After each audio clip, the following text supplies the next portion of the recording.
Welcome to our video about Emile Durkheim and his theories of social change. Emile Durkheim wrote many of his major works within the context of the 19th century, a time which was marked by significant social changes. The Industrial Revolution prompted major shifts within the modes of production of Western society, and people increasingly turned away from traditional religious practices. Within his first publication, Durkheim characterized these social changes as a modernization of society, a shift from mechanic to organic solidarity. The term solidarity describes the cohesion of individual members in a society, the feeling of togetherness expressed through being part of a whole. According to Durkheim, mechanic solidarity operates much like a machine, with each individual acting to ensure continuous function.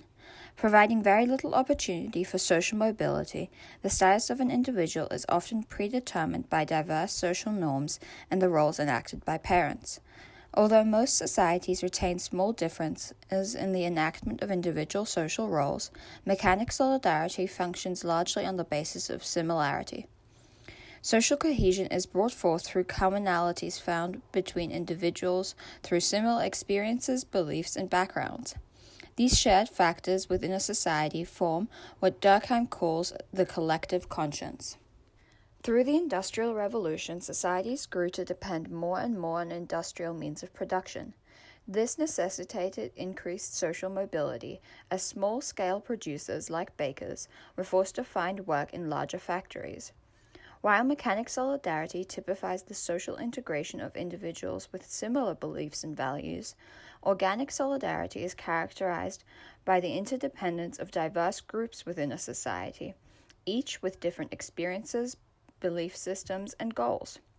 In spite of these vast differences, people must find a way through which to coexist and work together. A baker must be able to adapt to the changing circumstances of their profession, perhaps by adopting alternative methods of production, or even choosing a different career altogether. Likewise, the children of bakers are no longer guaranteed a career by virtue of birth. Unlike in mechanic solidarity, in which individuals are largely self-sufficient, survival in modern society demands social interdependence.